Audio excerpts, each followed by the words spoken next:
You're retro tracking with the caramel apples, the apple snack that brings you a retro vibe, both crunchy and sweet, with your hosts Kennedy Rizzo and Cooper Lee.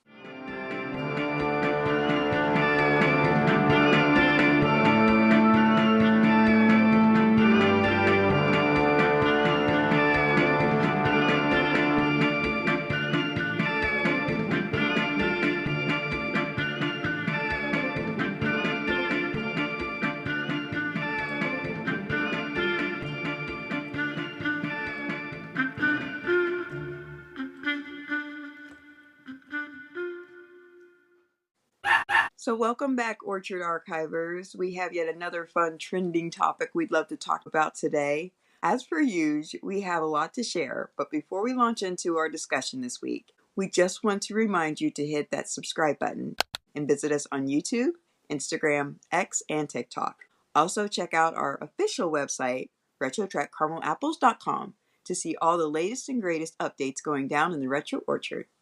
Okay, our discussion is set to be most eye-opening as well as most entertaining, because we are going to be talking about a trending topic, aren't we, Kennedy? Yes, we are. And this is a little off-road today, but over the past few weeks, we have been talking about puppy love, canine, heartwarming stories, and different creatures in nostalgic pop culture. And we thought of a few more that we actually missed in all of our parts. This one is not a part anything. This one's on its own because we're going to be talking about service animals, service dogs that we see working out and about. They're so adorable. We'll get deeper into that. But I don't know, some of the ones we missed. So we'll start out with the service dog thing, and then we're going to talk about how most things get nuts. Yeah. Because this is one of those trends, as Coop says, that's kind of taken off with that. So we'll get there. Yeah, this is going to be a nice, fun, eye-opening conversation. If you live on this rock, you've seen these scenarios or whatever. Absolutely. So what exactly are service dogs' purpose? Well, we're talking official here for a few minutes. So we think about assistance dogs, service dogs. They help their person. That's their purpose, is to help their person that has a disability or disabilities. Mm-hmm. A lot of times, I think back in the day when we were kids, you'd see them. We've always seen service dogs. Like you'd see them helping somebody that maybe had some vision problems. Maybe they were legally blind. That's literally what I really remember as a kid. That was kind of like synonymous, the seeing eye dog. That was what I knew as to be a service dog back then. And I don't even think they called them service dogs back then. It was just seeing eye dog. Okay, now I hadn't heard that term, but that makes sense because everything is so combed now. Yes, absolutely. Yeah. Yes, and they were so cute. Always fascinate you, especially as a kid. You're out in public, you're in a place, and then there's this sweet little animal who's out of his element. Or she's out of her element, but she's not, because she's working and she's helping her person. She's like, this is my person. They are so cute. They are. I think that, people call them guide dogs too, because that's, in essence, this is what they are. They're all of these, Exactly. Yes. And people that have hearing impairment, they help with that. Okay. There's some that if they're big enough, I guess they can, like if somebody has a need to have a wheelchair or something, they walk alongside the wheelchair.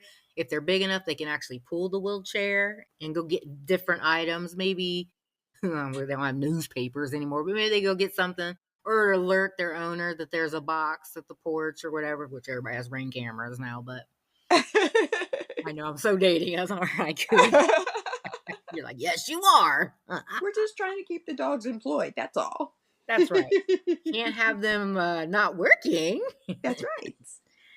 So a service animal is not just a pet or companion. They are there to, as we said, perform some of the various functions and tasks that the individual with a disability cannot perform for him or herself.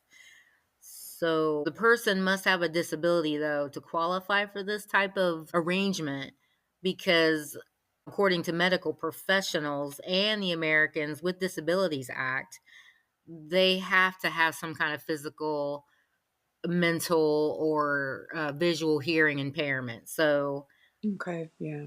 yeah, and these dogs are so well trained to mitigate a person's disability by performing these tasks, like we said, leading, retrieving, pulling, providing balance, and or alerting. And they should also be able to follow basic obedient commands such as sit, stay, here, down, and or follow, as well as exhibit good behavior in public places. So, and that's usually what we witness. You see one in doing his or her job in public, and they're usually so sweet and quiet. They're good if they're going to be there for the duration, like maybe a doctor's appointment or if they're at a religious gathering. And they usually they watch their person, make sure they're safe, Yeah.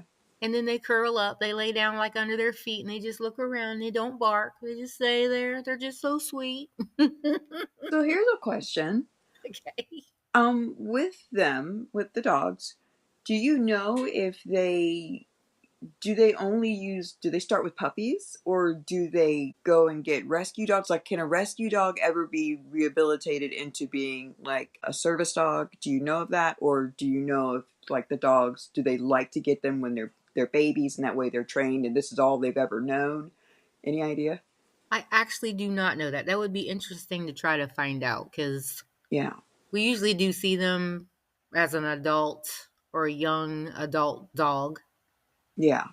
So they're pretty much grown. But I'll have to check into that because that would be interesting to know. They probably use the puppy phase as an ideal time to actually train them for these types of assistance and responsibilities. You would think so, especially because, I mean, you think about how many dogs, though, that are actually in need of homes and things like that. Hmm. But I imagine it would probably depend on the temperament, what they actually had gone through. Like, were they a family pet? Things like that. If they were going to use a rescue dog, because they'd have to overcome a lot with Yeah. some of these animals, what they've been through. But, it would be nice if they could be rehabilitated enough to be a service dog for someone, because then that would give them a home versus where they might potentially wind up. Hmm. So it'd be nice if some of them could be, retrained, and then they'd get the benefit of that as well. But that'd be Yeah. interesting to know. Good insight on that. And a lot of the times, like in your mind's eye, you can picture one. We see them all over. We've seen them on planes. We've seen them at religious gatherings. We've seen them at the mall or just shopping centers or big box stores. So, like a lot of the times, I think mostly it's golden retrievers, Yeah, labs, black labs. I've seen that. I mean, I think I've seen all kinds of dogs, but those are like usually the go-to dogs when you think about that. yeah. And they're so docile, so sweet. They're little cute eyes. I don't know. They just want to you just want to squeeze them. The golden retrievers. I know. They're fluffy from the day they open their eyes. They just have that very, very sweet countenance about them. Mm-hmm. I believe you said docile. Yeah. Like, I don't think I've ever, and I'm not saying the story isn't out there. And if somebody lived through it, they know it. But I have never heard a bad report about a golden retriever. Me Ever. either. Me either. I think they're just probably the all around good dog. And they're so cute. They really are. And I mean, just as good as they can be. And I love how they look at their person. I love how they look at them like they're like, "Are you okay?" Yeah. And a lot of times, I didn't know if you were going to get into this. And if you are, stop me.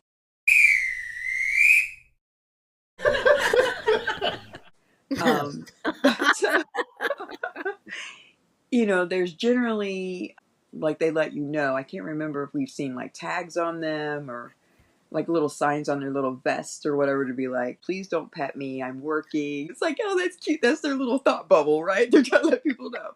You may think I'm cute and I appreciate it, but no snacks, please. Yeah, Yeah. they got their little, like you said, they got their little vest on, or maybe like the owner has some kind of a guide to help them steer them and them steer like they're working together. Right, right. And it's funny because we talked about it's usually like golden retrievers, labs, that type of really gentle dog.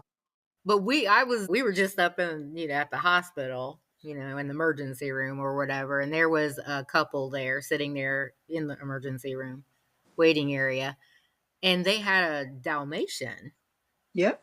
service dog, and not a peep, like just a beautiful dog. He was a beautiful doggo. Absolutely. And he was sitting there with his people, and obviously they're in the emergency room, so somebody needed something, and he was right there with them. Yep. And he just was just as sweet as he could be. He stood there, and then he would lay down, and he would watch people walking around, and not a peep. He just Not was so one. good. No, he was so good. He was. I wonder if that was Pongo or Perdita. Who do you think? I think it was a male. Yeah. Gorgeous. He was gorgeous. Gorgeous, like you said, and very, very, very well trained. Because, I mean, you think about what a service dog is, they are like the sense or whatever that person is missing. They are just that extra layer because that person has, as you mentioned, a disability or something that's going on, and that dog is aiding them and acting in that stead because they are missing that for themselves. So yeah, they do a lot. Those little doggies, they do so much for their person. They do. They really do. And it just warms my heart because I love how we all can be helpful to each other, whether it's man or animal. Mm-hmm. And like the world is so different and kind of cruel overall. So like you don't really always see like warm connections like that between people or people and animals because you hear stories of abuse and stuff just in general. Yeah. So when you see that connection, even though they're working animals, working dogs with their person, it's heartwarming to see because you're like, oh, they're buddies. That's nice. They're Yes. family. Absolutely. Yeah. There's a certain camaraderie there. Yeah, it draws Yeah. you to them. It does. It really does. Now, this is where our conversation is going to shift.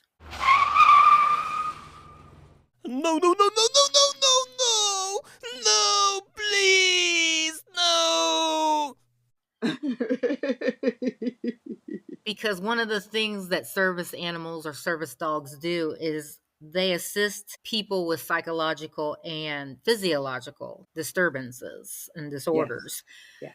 So this is where, like again, back in the day, we're thinking, oh, that person's probably hearing impaired, or that person's probably visually impaired, or, they need, somebody to keep them on balance. Yeah. And that's very clear and visible. But now, there's this explosion of mental and emotional problems. Mm-hmm. We are not making fun of that because the world and life can be stressful. Completely stressful. Yeah, I mean, just getting through the day to day, it is very stressful, as you said.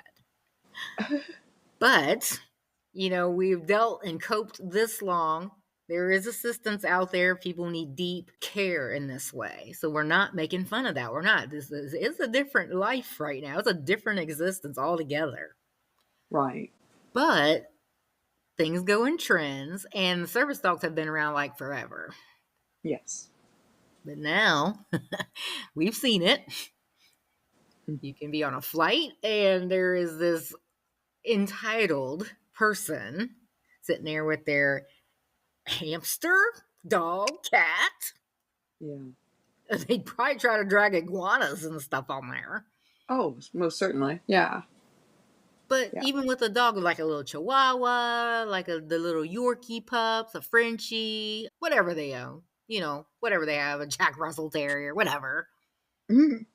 Nobody leaves their dog at home. Everybody's got their little pup, their little canine friend in tow, and it seems like they're okay. I mean, that's what they're claiming. They're like, this is my support animal. This is my support animal. I need him or her at my side at all times, 24/7. Yeah. Okay, well, I mean, we get dog love, we get animal love, we get pet love. We get that. But they can stay home sometimes. You don't have to bring them to the grocery store. You don't have to have them on the plane, especially if you don't really need them there.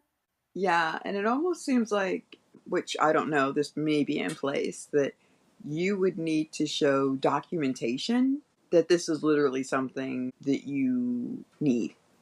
Mm-hmm. But I can also see the other side where they'd be like, well, we don't want to make anyone feel discriminated against, so any and everybody can bring your dog, because we don't want anyone to feel like, that's shining a spotlight on their disability. Mm-hmm. So then you got people going rogue because they're bringing the dog, the family dog, because they're like, well, he doesn't like to be home by himself, so when we go to the store, we have to bring him or her. And you'll classically have a dog that's just barking their head off in the car. So they're not trained. They're regular average Joe Schmo, Jane Yes, Schmo animals. Like they don't want to be in that car. They want to be with their person. They're gonna bark at everything that moves by the car. exactly. It's ridiculous. I've seen that. Gas stations and stuff. You're walking by and all of a sudden, and they're like, quiet, please. You're like, you're in public. And I still have to deal with somebody's yappy dog. This is ridiculous. Yeah, absolutely. I mean, and it's any given parking lot, or like there's places that literally have, dog treats for your pet, which that's nice, but it also encourages people to do it. Are you talking other than PetSmart? Yes, absolutely. Other than PetSmart, yeah, it's a person place. It's a people place. Oh. Yeah, and they'll offer it for the dogs, which again, okay, that's nice. But where did we, like you said, cross over into the trend where you can't leave your family pet at home? Like, you're only going to be gone a few minutes. Why? I mean, I know they like to go bye-bye and stuff, but maybe just take them out for a drive versus going somewhere and parking, because there's been the horror stories where people left the dog or whatever with the windows up in the summer and, didn't give them proper ventilation. And then you got chaos. And it's like, why'd you bring them? Yeah, I can't. Those stories are heartbreaking. Yeah. They really are. So there's a fine line. The service dogs have every reason and absolutely are welcome to be out doing what they need to do. That's their job. And they're adorable. But some of these others, it's like, if they're not well-mannered, like, why are you bringing your animal that is not well-mannered out and around? And these are the same types that probably have little ones, young ones, and they don't really, they kind of tune that out too with kids. They let them do and run amok, do whatever they want. And the public, the unsuspecting public that's there at the same time, everybody's cocking an eyebrow going, whose brats are these? Oh, you really do, right? Your eyes are up in your head like, oh, again? Yeah. And we're not kid haters or anything, but my goodness, like, get a rein on them. Yeah, it's like, you realize they're filling up this whole entire store? And it's not small by any means. Yeah, you got these little buzzards pulling cans off of the grocery shelves, and they're rolling them down toward unsuspecting people with carts. No, no, no, no, no, no, no, no! No, please! No! What are you doing, you little dummy? Oh. But this is not about kids. Thankfully, we're going to talk about doggos. But That's right. So real quick, we had mentioned this in a couple of Apple Snacks ago when we were in New York City for our family trip. And we were at this really awesome Italian restaurant. It was, the ambiance and everything was great. But we had, we literally were in the, what do they call that? Like a little palazzo or whatever. It's kind of like a window sunroom. It was night, so you have to worry about that. But that was the offshoot of the restaurant. So you're kind of in the sidewalk with glass around you. Right. So you're like you're really with the walkers and the people going by. You're right there on the street, basically. It was really cool. Yeah, you could give each other high fives if there wasn't windows. Right. Real cool. And New Yorkers love their doggies. Oh, yes. And they'd be walking by, you'd see a stroller and you'd look, trying to see what was in there. It'd be a puppy or two, or then you'd see some walking with their person and they have jackets on, hats. Oh, yeah. earmuffs. I mean, they were just like, I belong here. This is what I do. This is what we do. And I love this. I love my person, And That's right. Full on doggy love. oh my goodness, the Frenchie. Remember him? I don't remember. Did he have on a sweater and a hat? I don't remember. He did. He was fully decked out. He had his winter gear on. He wanted to show it off. His little flat face.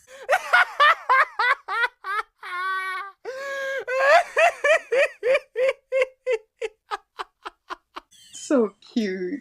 I love Frenchies. They are stinky. They are. And they're like not too big, not too small. Yeah, they're cute. But only bringing this up because, again, it's just demonstrating how much the connection and how much humans love their animals. They love their dogs. Yeah. They buy them little clothes. They're just, they invest. They invest emotion and love. They invest their finances to make sure they're happy, healthy, and comfortable for the most part. Right. And so, again, back to the trend where people feel like, well, I can't go anywhere without my dog. I'm not going on a flight without my dog. I'm not going in a restaurant or the grocery store without my dog. I'm not going to get my tires changed without my dog. I mean, because one of our girlfriends in the girl squad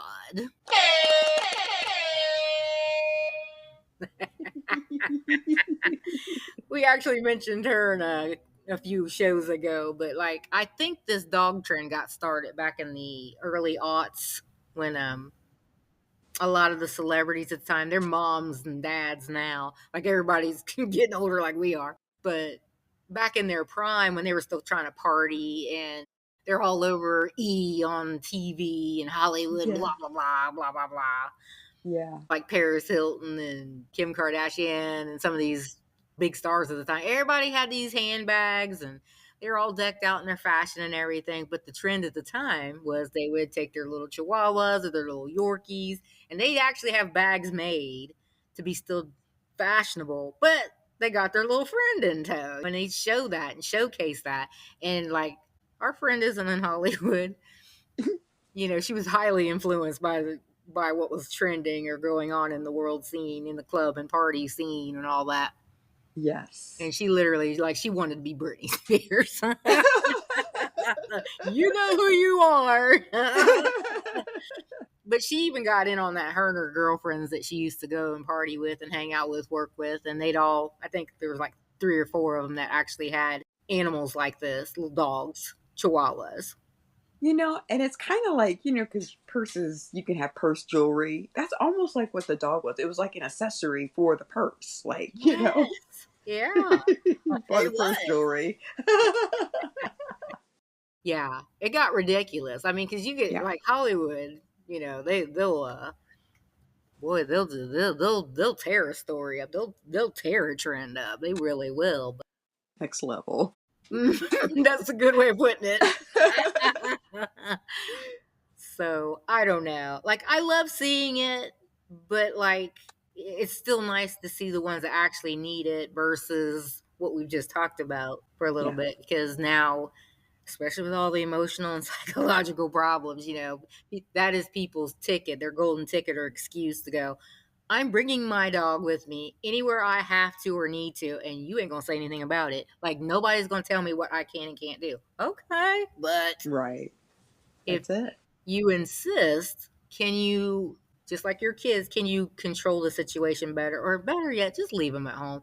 It's not going to kill them that you're gone running errands for a couple hours. It's not. No. But they'll argue otherwise. Oh, get ugly about it. They will get ugly about it. But I will say, it is hard not to mess with the service dogs. You just want to squeeze their sweet faces and their sweet little eyes. I don't know. I know. They look like they're trusting, and you could tell they're just good-natured, and they just want to care for their person.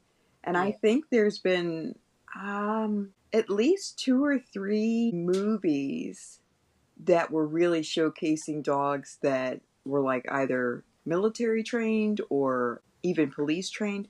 Anyway, they were so connected to the person, their trainer, that they didn't want to live without them or something like that.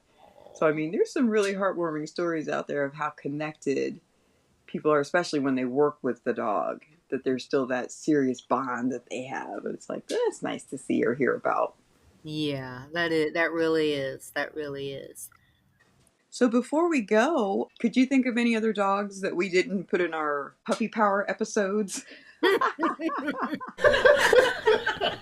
Yeah, we did a lot of the animated go-tos, and we were all about our cartoons, so that wasn't a huge feat to do. That was fun. Yeah. But yeah, I thought about a couple, especially on the loyalty tip. Remember that one? I think Richard Gere was in the movie. It was the actual movie. Was it Hachi?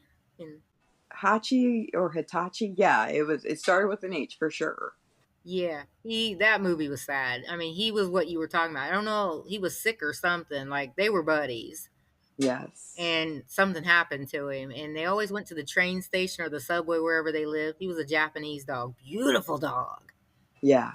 And something happened to the owner, and he went back there for years just waiting for him. Oh my goodness, it was like I want to cry. I know that was a heartbreaking one, and that was one our mama, we've already given you an indication that she would put in a movie and she'd be like, I want you to watch this with me. And she knew you were going to have an emotional reaction. And that's, you'd turn and look at her and she'd be looking at you, not watching the movie. That's what she wanted. She wanted to see what your reaction would be. She's so bad. What a total setup. That was a setup. It was. And then we got to where we finally figured it out. We're like, is this a sad movie, Mom? And she's like, just watch it with me. We knew, but we'd humor her anyway. That's right. Totally called her on it though. That was so good. That's right. We knew we'd be in tears. Thanks, Mom. Now, I didn't see this one. I heard about it, and I heard it was sad. So it's like, all right, preemptively, it's hard for me to, if I know, it's hard for me to want to sit and watch a sad movie. Yeah. Marley and Me. Mm. And I don't know, maybe Orchard Archivers. I think it was actually the tables were turned. I think Marley was the one that wasn't well. Oh, okay. Yeah, I mean, that's sad too because, and actually right now there's a friend of ours. I mean, she loves animals, all types, all sizes, all that. And she has a big dog. He's kind of like a shepherd type of dog, but I don't even know if he's still around. But a couple months ago, they didn't act like he was going to last too much longer. Mm. He's a big dog too, and he would just kind of lay around. I guess it was getting hard for him to eat and stuff, but it's just sad to watch him suffer like that. Yeah. Because they're like us. When they don't feel good, you can tell. And they want to come up and snuggle close. They want to be where it's safe. That's sad. So I had to find out because I know they were thinking that it was going to be soon, and that was like back a couple months ago. But also, my mother-in-law, she's got a cute Jack Russell Terrier, and he's got a lot of health problems too right now. Yeah. He's visually impaired, and he's cute. He will bump in. He will be walking around. He's not going around because he's listening for you. He's listening. Uh-huh. And he follows your voice. So you're like, come this way. Come on. Let's go this way. And then he's coming. He has a sweater on too, by the way. It's adorable. He's sweaters. That's sweet. Oh, goodness. And here he comes. He's coming, and then you'll stop. And he's like, thunk. He just like runs right into your leg or something. He'll bump into walls. It's adorable.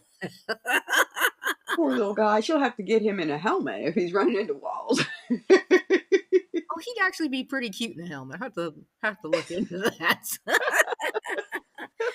But that's her buddy. That's her companion. He jumps up in her lap. They snuggle. He goes bye-bye with her. He loves his spot in the truck. So, well, that's cute. I don't know. Dogs are awesome. Dogs, well, we're cat moms. We haven't actually had the experience of owning a canine.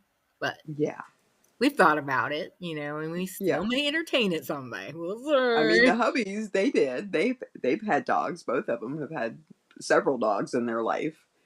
Yeah. What kind of breeds did your hubby have? He had a pit. And he don't mess around. I'm trying to think of, that was when he was older.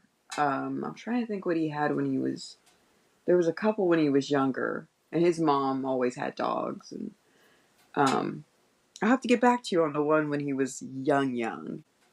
Oh, I'm not 100%. Okay. What about your hubby? Well, I know he had one basset hound. He got it as a puppy. It was a So cute. female, and she sounded like she was pretty cute. I never met her. Yeah. That was his little baby. She loved to go bye. She'd get up in the truck or the Jeep or whatever, and they'd go up to the lake or whatever. They go on the Yeah. river. She'd go on the river with them. Oh. Anytime she saw him moving toward his vehicle or whatever, she knew, woo, she be coming. But I think she ended up getting cancer, Mm, and she died right shortly before we started dating. So I okay. never did officially see her or meet her, but I heard some really, really cute stories about her. She sounded like she was absolutely adorable. Oh, that's sweet. Yeah, but he's had dogs of all kinds. They've had chow chows. I think one, I'll go ahead and say its name. He was very protective of hubby when he was a little boy. His name was Cubby. Cubby, that's adorable. And he liked his ice cream cones. He'd go bye with them, and they would get Cubby an ice cream cone. He wanted ice cream. Oh, goodness. Cubby's our kind of dog. That's right. Let's go. I'll take vanilla swirl, please. That is too cute. Yeah, my husband, his pit, his name was Cletus. Oh, that's Um, ugly. but he was such a good boy. I never got to meet him either. But he was such a good boy. He could literally put down a plate of food, and Cletus knew not to touch the food. So then he just kind of accidentally did it one time and discovered that he was not going to do that. So then he tested him. He was like, I want to know if that was a one-off or is he really that good? So he did it again, and he knew he didn't. He'd look at it, he'd be drooling, but he wouldn't go anywhere near it. It was like, oh wow, that's a good boy. So of Oh, course he got treats, right? He got treats because he was good, but he's like, the temptation's too strong, though. yeah, he's like, why are you doing this to me? Now, before we end our discussion today, like we said, we've kind of toyed here and there of maybe getting a puppy, have that dog experience. Are there any particular breeds that you'd pinpoint, or you just kind of open for anything? What would you guys do? um, my husband's a big guy, so as far as if we got a dog, it would be pretty big, and it would probably outweigh me. Uh, but Everything that's okay. outweighs you. As long as we got the baby as a baby, right? Like, hubby would be alpha and I'm, second in command. As long as they would recognize that and trust me, I will discipline, then we're good. So he likes to look at the big exotic dogs. Okay. So there's a few he's got on his list, but I'm not allowed to disclose those because he doesn't like for things to take off and become really popular. But I had always thought when I was younger that I would want a giant or standard poodle. I wanted the biggest poodles that they had. Oh, I remember that. Yeah, well, yeah. Yeah, Yeah. Those were sweet dog. they always caught your eye. Yes. How about Okay. you? I like I like all animals. I really like those the target dogs. Oh yeah, that's a bulldog of sorts, isn't it? I think The, yeah, American type of, yeah, it's the sun sign is special where he actually won some of those back in like the early, well, like I think 2007 or 8. He actually won that Westminster dog show a couple of years. yeah. Yeah, he actually won that. Like he was top prize. Kiddard, I cannot believe we did not even talk about the target dog or Spuds McKenzie. Oh, there we go. How did we not mention that? What? They're too stinky. Oh my goodness. So there you go. Spuds McKenzie. Huge for a while. Huge. Especially in the 80s, yeah. Oh, yeah. Major. Um, They're cute. so I do like those. I like Frenchies. I think they're stinky. Yeah. I just feel bad for them because they're special bred, and I worry about, they have special breathing problems and stuff. Like, it's inevitable. Right. Yeah. I mean, so they have a hard time breathing, they snore.